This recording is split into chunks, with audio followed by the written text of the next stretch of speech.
एक वीक लौंडा जो कि आगे जाके सबसे ज्यादा स्ट्रॉन्गेस्ट हंटर बन जाता है इस दुनिया में, क्योंकि वो इकलौता लौंडा है जो कि लेवल अप कर सकता है। तो जी हाँ दोस्तों, आज की हमारी कहानी है जिन्वू नाम के हमारे इस लौंडे पे, जिसके डैड उसका काट के चले गए हैं एंड उसकी मॉम जो है वो अभी कोमा में है। हालांकि हमारे भाई को उसकी बहन को खिलाना पिलाना है और आगे बढ़ाना है, इसलिए अपना जो भाई है वो उसके लिए काफी ज्यादा मेहनत करता है और इसीलिए अपना भाई एक हंटर बना है। हमें ये भी बताया जाता है कि असल में 10 साल पहले एक पोर्टल खुला था जिसके अंदर से काफी सारे मॉन्स्टर्स बाहर निकले थे और ये मॉन्स्टर इतने ज्यादा जिद्दी थे कि इन लोगों पे कोई भी वेपन्स काम ही नहीं करते थे। फिर क्या था, कुछ लोगों को चुल पड़ी अंदर से एंड उनके अंदर का कीड़ा जाग गया एंड उनके अंदर एक अलग ही तरह की पावर्स आ गई, जिनको आज के जमाने में हंटर्स कहा जाता है। इन हंटर्स को ई रैंक से एस रैंक के बीच में बांटा जाता है। हालांकि इन लोगों में एक और चीज कॉमन है कि ये लोग कभी भी लेवल अप नहीं कर सकते और स्ट्रॉन्ग नहीं बन सकते हैं। हालांकि ये लोग अपने गेस को चेंज करके ताकतवर बन सकते हैं। आज के टाइम पे इन पोर्टल्स को डंजन बोला जाता है, जिसके अंदर जाने के बाद इन लोगों को काफी सारे क्रिस्टल जैसी चीजें मिलते हैं जिससे ये लोग प्रॉफिट कमा सकते हैं। वहीं अगले सीन में दिखाया था अपना भाई जो होता है एक डंजन में जा रहा होता है अपनी टीम के साथ। वहीं एक बंदा किम से पूछता है कि आखिर ये लौंडा कौन है जिन्वू, ये काफी ज्यादा फेमस लगता है, ये स्ट्रॉन्ग है क्या? लेकिन हमारा किम उसे बताता है नहीं ऐसा कुछ नहीं, सबसे ज्यादा वीकेस्ट बंदा यहाँ पे, सभी हंटर्स में से सबसे ज्यादा वीक है और थू है इसके जिंदा रहने पे। तभी वहाँ पे जूही नाम की एक अप्सरा आती है और हमारे भाई से पूछते है कि आखिर तुम ये बता तुम्हें इतनी ज्यादा चोट कैसे लगी। हमारा लौंडा जूही को बताते कि असल में पिछली वाली रेड में वो काफी बुरी तरह से पिटा था एंड उसमें कोई हीलर भी नहीं थी। अब वो ज्यादा वीक है तो उसमें आखिर वो क्या कर सकता है। जूही हमारे भाई को थोड़ी डांट लगाती है, कहते तुम इतने ज्यादा रेकलेस कैसे हो सकते हो भाई। नहीं भाई नहीं बोलती है वो। तभी ग्रुप के सभी लोगों को बुला दिया जाता है रेड के लिए एंड हमारा जो भाई होता है वो पूरे ग्रुप को रूल एंड रेगुलेशन बताता है। उसके बाद वो लोग डंजन के अंदर चले जाते हैं। वही हमें दिखाया था अपना भाई जो कि एक ई रैंक के वेपन के साथ खड़ा होता है एंड कहता है चलो ठीक है इस बार मैं अपने पूरा बेस्ट दूंगा। इतना कहते ही वो अंदर चले जाता है। वहीं डंजन के अंदर हम लोगों को दिखाया था हमारा भाई जैसे तैसे करके गॉब्लिन को हरा के उसका क्रिस्टल ले लेता है। लेकिन तभी पीछे से गॉब्लिन आता है और हमारे भाई को कहता है धप्पा। हालांकि उस अटैक को हमारा भाई डिफेंड तो कर लेता है, लेकिन तब हमारे भाई की बहुत बुरी किस्मत होती है एंड अपना भाई कुछ भी नहीं कर पाता बस डॉज के अलावा। और गॉब्लिन को मारते मारते उसका डैगर ही टूट जाता है और गॉब्लिन अपना खंजर घुसा देता है भाई के अंदर। भाई की किस्मत अच्छी थी, तभी पीछे से एक हंटर आता है उसको बचा लेता है और हमारी जूही जो होती है हमारे भाई को हील कर देती है और पूरी टीम डंजन बॉस को भी हरा देती है। अपने को पता चलता है कि पूरी टीम में से बस हमारे भाई को ही चोट लगी होती है, वो भी इतनी गंदी वाली। जूही जो होती है हमारे भाई को काफी डांट लगाती है और कहती है तुम नालायक हो क्या, नहीं लगते हो थोड़े हो तुम। एंड हमारा भाई कहता है बस मेरे को माफ कर दो यार। तभी ग्रुप के लोग होते हैं वो अपने अपने में वो ड्रॉप्स को बांट लेते हैं। तभी एक बंदा जो होता है बताता है कि असल में यहाँ पे एक और डंजन है, वैसे डबल डंजन कहा जाता है इस चीज को। और वैसे डबल डंजन में जाना बिल्कुल गुनाह है एंड ये रूल के खिलाफ भी है और इस चीज के लिए सबसे पहले हंटर एसोसिएशन से पूछना भी पड़ता है, परमिशन लेनी पड़ती है। पर जो संघ होता है वो बोलता है कि हम ऐसा नहीं करेंगे क्योंकि अगर हम ऐसा करते हैं हमारे पास जो ड्रॉप्स है वो भी हमसे छीन ली जाएगी। वो लोग सोचते हैं वैसे भी डी रैंक की डंजन है तो यहाँ पे कुछ ज्यादा कुछ खास मॉन्स्टर्स तो होंगे नहीं, तो एक काम करते चले ही जाते हैं। और इसी बात पे जो पूरी पार्टी होती है वो दो हिस्सों में बढ़ जाती है, जहाँ पे हमारे जो ग्रुप होता है वो 6-6 में बढ़ जाता है, यानी कि 6 हाँ 6 ना। एंड अपने भाई पे अभी लास्ट डिसीजन होता है क्योंकि अब हमारा भाई 7वां बंदा होने वाला है, तो अब ये जो कहेगा वही होगा। और अपना भाई अपनी फैमिली के बारे में सोचता है और इसी बात पे वो हाँ कर देता है। और फिर क्या था, इसी बात पे जो पूरी टीम होती है वो हाँ कर देती है और कहते हैं चलो फिर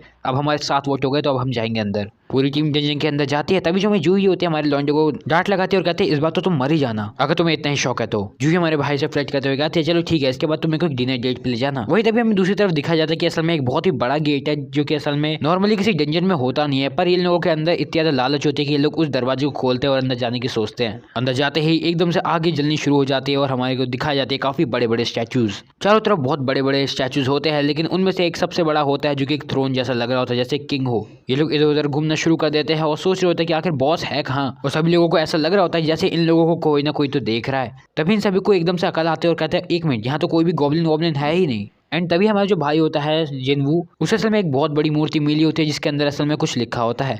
सभी लोग उस एंजल स्टैचू के पास जाते हैं। तभी हमारा जो सॉन्ग होता है वो उस चीज को पढ़ते हुए चिल्लाते हुए बोलता है कि असल में कुछ कमांडेंट्स हैं इस टेम्पल की। वहीं उन लोगों को 3 चीजें लिखी हुई मिलती है जिसमें से एक होती है वर्शिप द गॉड यानी भगवान में आस्था रखो, वहीं दूसरा होता है प्रेज द गॉड यानी कि भगवान की पूजा करो, वहीं होता है तीसरा बिलीव इन द गॉड यानी कि भगवान में विश्वास रखो। वहीं जब सब लोग इस चीज के बारे में सोचे होते हैं जूही जो होते हैं हमारे भाई को बोलते हैं कि असल में उस स्टैचू की आंखें हिल रही है। हमें दिखाया जाता है कि असल में उस स्टैचू की आंखें जो होती है वो हिलती है और एकदम से दरवाजा बंद हो जाता है। सब लोग बेचैन हो जाते हैं और सोच नहीं पा रहे होते कि आखिर अब क्या करना है। तभी उनमें से एक बंदा भगते हुए जाता है, दरवाजे को खोलने की कोशिश करता है, लेकिन तभी उसके सामने वाला जो स्टैचू होता है वो हिलता है और उसकी तलवार हमारे उस बंदे की गर्दन उड़ा देती है। सब लोग बहुत बुरी तरह से डर चुके होते हैं इस चीज़ को देख के, और खासकर हमारा जिन्वू जो कि असल में ये सोच रहा होता है कि आखिर ये जो बंदा था ये मेरे से बहुत ज़्यादा स्ट्रॉन्ग था, और सोचो अगर इसकी ऐसी हालत हुई है तो मेरी क्या होने वाली है। अपना भाई उन मूर्तियों को देखने लगता है और तभी उनमें से एक की आंखें हिल जाती है, जिसकी वजह से अपना भाई को याद आता है अपना फ्लैशबैक, जिसमें हमारे भाई के पास काफ़ी ऐसी यादें हैं जहाँ पे वो मौत को बस छू के आ गया। क्योंकि अपना भाई कुछ ज़्यादा ही वीक है तो वो लूप होल्स को ढूंढने की कोशिश करता है सिचुएशन में,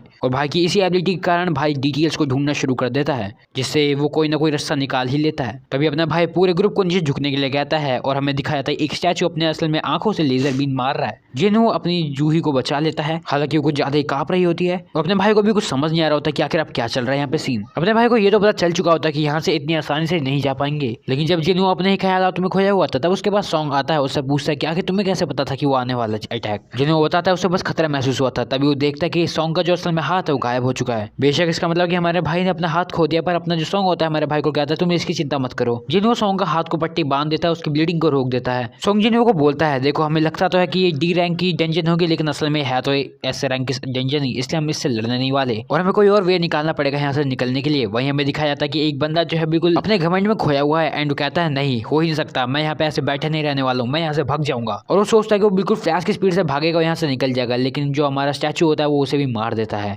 और उस बंदे की बिल्कुल राख भी नहीं बचने देता है। अभी तक खतरनाक सीन देखने के बाद ये लोग ये सोच रहे होते हैं कि आखिर ये मूर्तियां अभी तक इन लोगों को क्यों नहीं मार दिए। तभी हमारे जिन्हो को वो बातें याद आती है जो कि उस पत्थर में लिखी हुई थी। अपना भाई उन्हीं बातों को टेस्ट करना चाहता था, इसलिए वो एकदम से खड़ा होता है, उस मूर्ति की तरफ देखता है जो कि उसके ऊपर अटैक करने वाली होती है, लेकिन अपना भाई उसके सामने अपना सर झुका देता है और इसी के साथ मूर्ति जो होती है उस पर अटैक नहीं करती है। इस चीज को देखने के बाद हमारा जिन्हो सबको बताता है कि अपने अपने सर नीचे झुका लो ताकि तुम लोग इनको वर्कशिप कर पाओ, यानी कि जो फर्स्ट कमांडमेंट थी उसे पूरा फुलफिल करता है ये चीज। और जिन्हो के कहने पे सभी लोग जो होते हैं अपने अपने सर नीचे झुका देते हैं उन मूर्ति के सामने एंड वो मूर्ति डीएक्टिवेट हो जाती है। सब लोग सोचते हैं भैया अब तो हम जीत गए, अब तो खुशी मनानी चाहिए, लेकिन अपने जिन्हो को पता था कि अभी तक सब कुछ खत्म नहीं हुआ है और वो किंग वाली मूर्ति खड़ी हो जाती है और सभी लोगों की तरफ बढ़ना शुरू कर देती है। तभी जिन्हो और उसके दोस्तों को याद आती है सेकंड कमांडमेंट यानी कि प्रेज द गॉड। उनमें से एक बंदा सामने आता है और कहता है चिंता मत करो मेरे को प्रेयर करनी आती है एंड उस गॉड के सामने प्रेयर करना शुरू कर देता है। हालांकि वो जो गॉड होता है यानी मूर्ति वो उस बंदे के ऊपर अपना पूरा पैर रख देती है और उसे खत्म कर देती है वहीं पे। क्या मतलब गलत नंबर डायल हो गया? सभी लोग इधर से उधर भागने शुरू कर देते हैं और तभी एक बंदा जो होता है एक मूर्ति के आगे रुक जाता है, लेकिन वो जो मूर्ति होता है उसी बंदे को मार देती है, बीच से काट देती है। इससे हमारे जिन्हो को ये भी पता चल जाता है कि भैया यहाँ पे ये जो म्यूजिकल इंस्ट्रूमेंट वाली है इनके पीछे जाना ज्यादा सेफ रहेगा।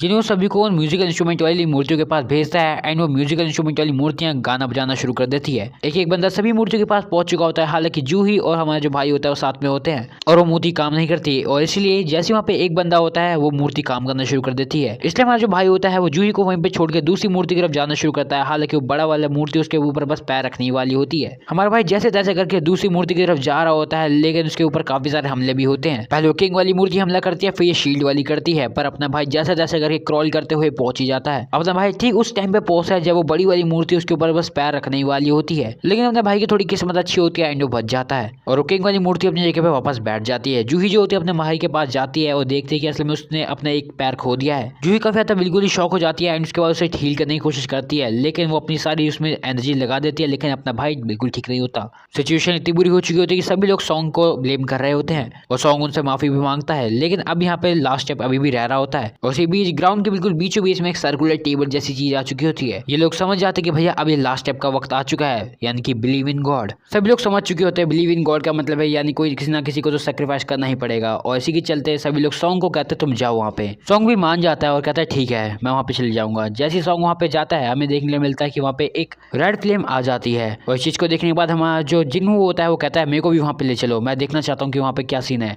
और जिन्हो को कहने पे हमारे जो दो बंदे होते हैं वो हमारे जिन्हो को उस घेरे के अंदर ले आते हैं एंड वहाँ पे 4 आग हो जाती है। जिन्हो बस चीजों को सोच ही रहा होता है, उसे याद आता है कि भैया अगर हमने इनको नहीं रोका तो ये मूर्तियां बाहर चली जाएगी रियल वर्ल्ड में एंड तबाही मचाएगी। वहीं दूसरी तरफ हमारे जिन्हो की बहन जीना जो होती है अपनी मोम से मिलने जाती है जो कि कोमा में है एंड उन्हें अपने फ्यूचर प्लान्स के बारे में बताती है। वहीं दूसरी तरफ हमारा जो भाई होता है वो बाहर के 2 लोगों को भी इस घेरे के अंदर बुलवा देता है क्योंकि वो कुछ चीज टेस्ट करना चाहता है। जैसे वो लोग आते हैं वहाँ पे एक ब्लू फ्लेम भी आ जाती है जो कि असल में एक टाइमर है, क्योंकि जैसे ये ब्लू फ्लेम बुझती रहेगी टाइम खत्म होता रहेगा और वहीं जो बाकी सारी मूर्तियां होती है वो भी चलना शुरू कर देती है, जिसको देखने के बाद सभी लोग बिल्कुल ही हैरान हो जाते हैं और सोच नहीं पा रहे होते कि आखिर क्या करना है। लेकिन अपना भाई कहता है इन मूर्तियों को देखते रहो, अगर तुम इन्हें देखोगे तो ये रुक जाएगी। लेकिन हमें देखने मिलता है कि असल में एक जो लड़की है वहां से भाग गई और उस लड़की के जाते ही दरवाजा खुल जाता है और वो लड़की उस दरवाजे से चली जाती है और एक आग बुझ जाती है। उस लड़की को देखते ही जितने भी बाकी के लोग होते हैं वो भी जाना शुरू कर देते हैं। ये सोचते हो कि भैया उनके भी घर परिवार है, उनकी भी फैमिली है, लेकिन अपने भाई को टोटली एक ट्रैप लग रहा होता है क्योंकि भाई कोई ऐसे क्यों ही जान देगा, क्योंकि टास्क यहाँ पे बिलीव इन गॉड है।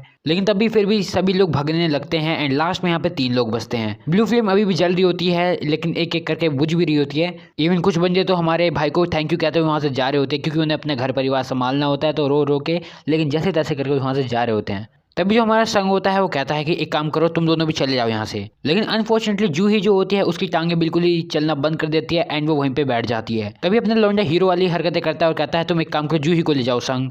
वैसे भी मैं अपना एक पैर तो खो ही चुका हूँ। इतना कहते ही जो सांग होता है कहता है माफ करना, हम पे ज्यादा टाइम नहीं था। एंड इतना कहते ही वो जूही को लेके वहां से निकल जाता है। अपना भाई वहाँ पे हार्ट ब्रोकन होकर बैठा होता है और तलवार उठा के कहता है कम से कम मैं जाऊंगा तो एक बंदे को यहाँ से लेके जाऊंगा। लेकिन अब वो जो मूर्तियां होती है वो हमारे भाई को बिल्कुल नहीं बख्शती है एंड उसका एक एक करके हाथ पैर काटने लगती है एंड उसको छातियों पे अपनी तलवार घुसाने लगती है। अपना भाई जो जानता है कि असल में वो काफी ज्यादा वीक है, वो स्ट्रॉन्ग भी बनना चाहता है लेकिन वो नहीं बन सकता। इतनी तलवारें खाने के बाद अपना भाई जैसे तैसे करके बचा होता है और अभी भी हार नहीं मानता है। तभी उसे याद आता है उन लोगों के बारे में जो ये बोल के उसे छोड़ गए कि उनकी फैमिलीज है एंड उन्हें जाना पड़ेगा, जैसे हमारे भाई की तो होगी ही नहीं। अपने भाई को ऐसे दोगलापन से काफी ज्यादा गुस्सा आता है लेकिन अब वो खैर कर ही क्या सकता है। तभी वो जो बड़ी वाली मूर्ति होती है हमारे भाई पे एक लास्ट अटैक करने ही वाली होती है, लेकिन तभी वो आखिरी फ्लेम भी बुझ जाती है और हम लोग को दिखाया जाता है कि उस बंदे का अटैक जो है वहीं पर रुक जाता है। मूर्ति एकदम से रुक जाती है और हमारे भाई के सामने एक नोटिफिकेशन आती है जिसमें उसे प्लेयर बनने के लिए पूछा जाता है और अपना भाई हाँ कर देता है। वहीं दर्दनाक भरी रात के बाद हमारा भाई एकदम से उठता है एक हॉस्पिटल में। सबसे पहले भाई उठते ही अपने हाथ को देखता है जो कि उसका बिल्कुल ही सही सलामत होता है एंड वो अपना नोटिस करता है कि उसके जो पैर है क्या वो वापस आ चुके हैं, क्योंकि उसके पैर भी कट गए थे, क्या पता वो भी वापस आ चुके हो एंड ऑफ कोर्स उसके पैर भी वहीं पे थे। जिनको सोचता है कि ये पक्का कोई सपना ही होगा और कुछ नहीं होगा। तभी हमारे भाई के कमरे में वो जिंजू नाम का एक बंदा आता है जो कि कहता है वाह क्या बात है तुम उठ गए।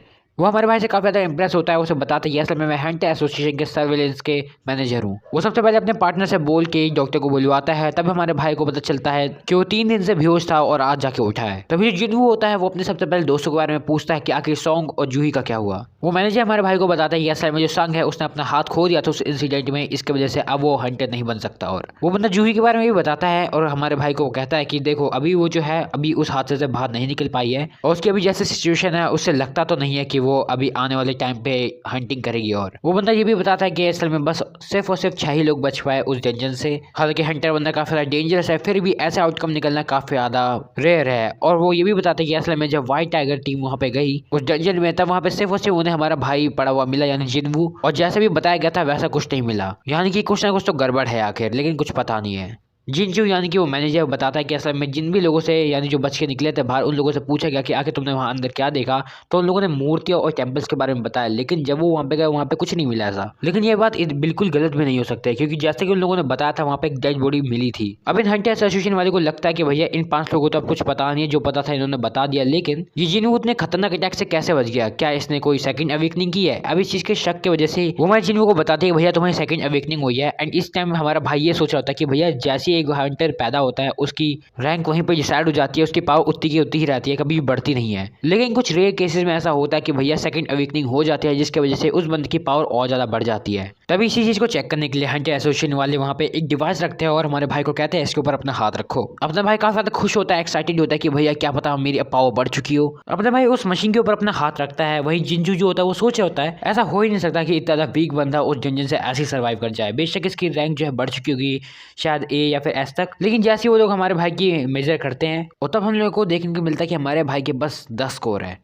यहाँ पे जिंजुल के बिल्कुल होश उड़े हुए हैं कि भाई आखिर इसके 10 कैसे है। वहीं अपना भाई काफी ज्यादा एक्साइटेड हो रहा है कि आखिर उसका क्या रिजल्ट आया होगा। अपना भाई उनसे स्कोर पूछता है लेकिन वो लोग बताते हैं नहीं कुछ नहीं, हमसे बस थोड़ी गलती हो गई होगी। इतना कहने के बाद वहां से निकल जाते हैं। जिंजू ये सोच रहा होता है कि भाई आखिर ये बंदे के भाई 10 कैसे है, मतलब डी रैंक वाले के भी कम से कम 70 तो रहती है यार स्कोर। और अब जिंजू जो है वो और इन्वेस्टिगेट भी नहीं कर पाएंगे इस चीज के कारण क्योंकि अब जो डेंजन है वो भी बंद हो चुकी है। वहीं दूसरी तरफ हमें दिखाया जाता है हमारा भाई जिसके सामने एक स्क्रीन है एंड वो सोच रहा है कि आखिर ये स्क्रीन मेरे सामने क्या कर रही है। और अपने भाई ने उन लोगों को स्क्रीन के बारे में इसलिए नहीं बताया क्योंकि उसे लगता है कि उन लोगों ने पूछा ही नहीं तो आखिर वो बताता क्या। और इस चीज से हमारे जिन्हू को ये समझ आ चुका होता है कि भैया लगता है स्क्रीन को बस मैं ही देख सकता हूँ। हमारे भाई को फ्लैशबैक आने लगते हैं एंड उसको याद आने लगता है कि भाई जब वो डंजन में था उसको एक मैसेज आया था। वही अपने भाई ये सोच रहा होता है कि आखिर ये जो अनरीड मैसेज है ये मैसेज को आके कैसे देखा जाएगा। वहीं तभी हमारे भाई से मिलने वहाँ पे जीना आ जाती है और हमारे भाई को डांट लगाती है। जीना काफी ज्यादा नाराज होती है इस बात से क्योंकि सब लोग जितने भी बाकी हंटर वाले लोग हैं वो बिल्कुल परफेक्ट एंड फाइन रहते हैं, लेकिन इस भाई को यानी जिन्हू को हमेशा चोट लगती है और हमारा भाई बस हमारी जीना से माफी मांग रहा होता है। वही तभी जीना हमारे भाई से बोलती है देखो अगली बार ऐसा कुछ होता है दोबारा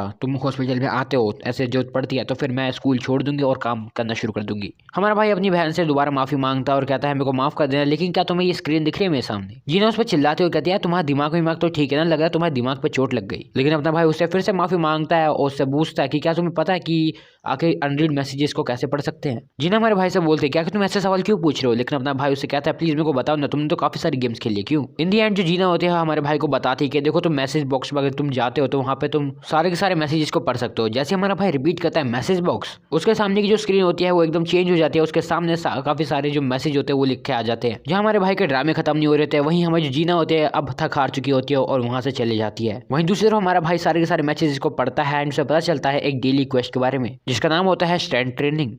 और इन डेली क्वेस्ट में जितने भी टास्क होने वाले हैं वो हमारे भाई के डेवलपमेंट के लिए ही होने वाले हैं। लेकिन इफ बाई चांस अगर किसी भी दिन हमारा भाई इस चीज़ को नहीं करता इन टास्क को पूरा, तो हमारे भाई को उस चीज़ की पेनल्टी भरनी पड़ेगी और वो पेनल्टी काफ़ी ज़्यादा खतरनाक भी हो सकती है। हालांकि हमारे भाई को बस कुछ इजी पीजी वाले टास्क करने होंगे, जैसे कि 100 पुशअप्स, 100 स्क्वाट्स, 100 सिटअप्स एंड उसके बाद 10 किलोमीटर की रन। हाँ मानता हूँ काफ़ी ज़्यादा मुश्किल है और ये हमारे भाई को एक पूरे दिन के अंदर करने पड़ेंगे। अगर वो नहीं करता है तो टाइमर खत्म हो जाएगा और हमारे भाई को एक पेनल्टी मिलेगी। वहीं दूसरी तरफ हमारा जो जुनजुल होता है वो अपने बॉस को बता रहा होता है कि भैया आपने जिसके पास हमें भेजा था वो बिल्कुल नालायक इंसान है और बिल्कुल अभी भी ट्रैश है। उसका बॉस काफी ज्यादा खुश होता है कि कम से कम जो डंजन से मॉन्स्टर है वो बाहर तो नहीं निकले और यहाँ पे घूम तो नहीं रहे। पर वहीं हमारा जो जिंजुल होता है उसे लगता है कि भैया लग रहा है कि इस केस में फ्यूचर में कुछ हो सकता है, इसलिए उसे वो एक स्पेशल कैटेगरी में डाल देता है। वहीं सीन शिफ्ट होता है, हम लोग को दिखाया जाता है एक गिल्ड के लीडर को जो कि अपनी one of the strongest member में से एक को कह रहा होता है कि तुम जाओ और एक इंस्ट्रक्टर बन के डी रैंक के जो बंदे हैं डंजन में उन्हें सिखाओ। और ये बंदा असल में इस अप्सरा को वहाँ पे क्यों भेज रहा है, क्योंकि असल में ये चाहता है, क्योंकि ये वैसे ही काफ़ी ज़्यादा स्किल्ड लड़की है,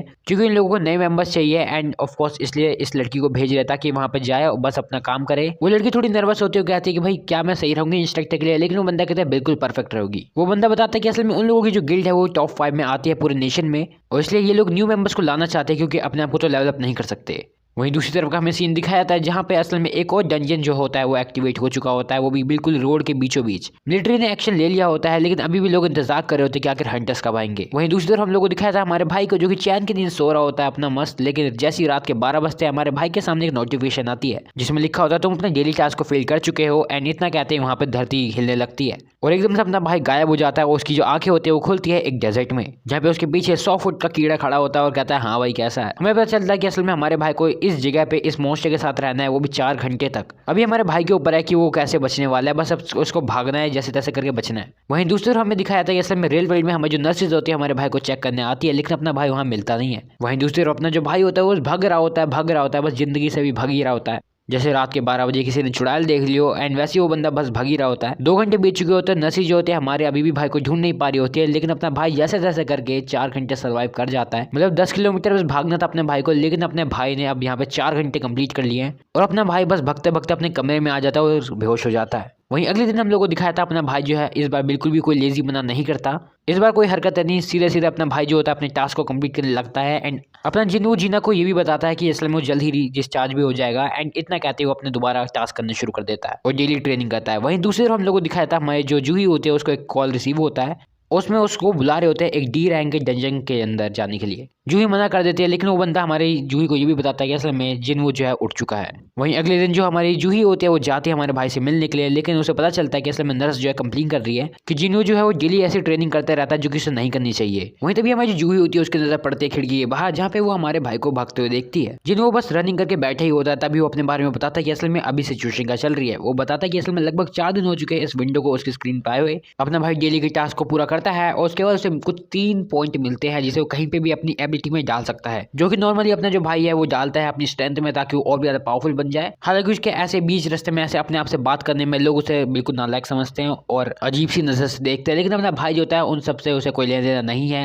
वो बस अपनी फुल रिकवरी वाले पोशन का यूज करता है जिससे वो पूरी तरह से हील हो जाता है, उसके थकान भी मिट जाती है। वही हमें दिखाया जाता है जैसे अपना भाई अपने रूम में होता है उसको उसका एक स्पेशल लूट बॉक्स मिला होता है जिसमें से हमारे भाई को एक चाबी मिलती है। ये हमारे भाई के लिए थोड़ा सा अजीब था क्योंकि पहले तो उसे नॉर्मली बैंडेजेस मिलती थी, लेकिन आज के उसको रैंडम लूट में एक की मिली है जिसका उसे पता नहीं क्या सिस्टम है। जिन्हों को पता चलता है कि असल में वो इस की के जरिए कहीं पे भी किसी भी टाइम पे एक पोर्टल खोल सकता है डंजन, जो कि उसकी ट्रेनिंग में काफी ज्यादा काम आएगी। वहीं जब डंजन की बात हो ही रही है तो हमें दिखाया जाता है वही बीच रास्ते में जो डंजन था और बताया जाता है कि इसकी अभी तक रैंक फिक्स नहीं हुई है और उस डंजन की वजह से अभी बहुत ही ज्यादा तगड़ा वाला ट्रैफिक लगा हुआ है। वहीं तभी अपने भाई को याद आता है कि क्यों ना वो अपनी मम्मी से मिलने चले जाए। हम लोगों को बताया जाता है कि असल में हमारे जो भाई है उसकी जो मम्मी है वो लगभग 4 साल पहले अचानक से गिर गई थी, जिसकी वजह से हमें पता चलता है डॉक्टर मिल जाने के बाद कि इन्हें असल में इटर्नल स्लीप डिजीज हो गई है। और हमें ये पता चलता है कि असल में ये जो डिजीज है ये बस तभी होती है जब कोई पोर्टल आसपास खुलता है, पर ये केस भी होना काफी ज्यादा मिलियंस में से एक है, यानी किसी की अगर फूटी से फूटी किस्मत होगी तभी जाके उसको ये होता है। लेकिन इस बीमारी का कोई भी इलाज नहीं है। वही हमें दिखाया जाता है अपना भाई अपने रूम में वापस आता है और पुशअप करना शुरू कर देता है, ये याद करते हुए कि पहले भी उसने काफी सारी जॉब्स की है लेकिन वो काफी ज्यादा मुश्किल होती थी क्योंकि हमारा हमारा भाई काफी ज्यादा वीक होता था, लेकिन एक दिन हमारे भाई की भाग खुल गए एंड उसे पता चलता है कि अब वो हंटर बनने के लिए एलिजिबल है और वो अब अपनी मम्मी का इलाज करा सकता है। लेकिन हमें पता चलता है कि उसकी बहन पहले भी उसे बोल रही थी कि तुम मत जाओ, तुम काफी ज्यादा वीक हो और वैसे भी वो जगह काफी ज्यादा डेंजरस है, लेकिन अपना भाई फिर भी जाता है। लेकिन रियलिटी तो ये थी कि अपना भाई एक सिंपल से गॉब्लिन को भी नहीं मार पाता, बल्कि वही उसे मार के चले जाता है गॉब्लिन, और दूसरे लोगों को हमारे भाई को बचाना पड़ता है, जिसकी वजह से काफी डांट भी सुनने को मिलती है। इसी कारण हमारे भाई को उन लोगों से माफी मांगनी पड़ती है हर बार। लेकिन अब जो चीजें है वो चेंज हो चुकी है, क्योंकि अब हमारा भाई अपने सारे के सारे पॉइंट अपनी स्ट्रेंथ पे लगा रहा है ताकि वो और भी ज्यादा पावरफुल हो जाए। और अब हमारा भाई फाइनली डिसाइड कर लेता है कि अब वो जाएगा और उस इंस्टेंट डंजन की का यूज करेगा। हमारा भाई एक मेट्रो स्टेशन के गेट के पास जाता है एंड अपनी की को बाहर निकालता है। जैसे हमारा भाई की बाहर निकालता है, एक वहां पे लॉक सामने आ जाता है और हमारा भाई जैसे ही उस लॉक में उस की को डालता है, वहां पे एकदम से एक डंजन आ जाता है, और जो कि हमारे भाई के लिए होता है स्पेशली। हमारा भाई सोचता है अगर कुछ गलत होगा तो वो वापस भाग के आ ही जाएगा, लेकिन जैसे उसे पता चलता है कि ये जो डंजन अब बंद हो चुका है और अब सिर्फ यहाँ से नॉर्मल लोग ही जा सकते हैं, अब वो यहाँ से भाग नहीं सकता, और अब वो जैसे तैसे करके बस उसे इस डंजन के बॉस को हराना है तभी वो यहाँ से निकल सकता है, या फिर एक टेलीपोर्टेशन स्टोन का यूज करके वो यहाँ से बाहर निकल सकता है। लेकिन उसके अलावा बस हमारे भाई को बस बॉस को हराना पड़ेगा और कुछ नहीं करना पड़ेगा। फिर क्या था, अपना भाई अपनी किस्मत को गले लगा लेता है और चले जाता है डंजन के अंदर। हमारा भाई जानता है कि असल में वो बिल्कुल एक सिंपल से ज़ॉम्बी को नहीं हरा पाएगा, तो आखिर इसमें आगे कैसे बढ़ेगा। जिन वो अपने उसी सूखे हुए नाइफ को बाहर निकालता है और आगे बढ़ता है उस डंजन के अंदर।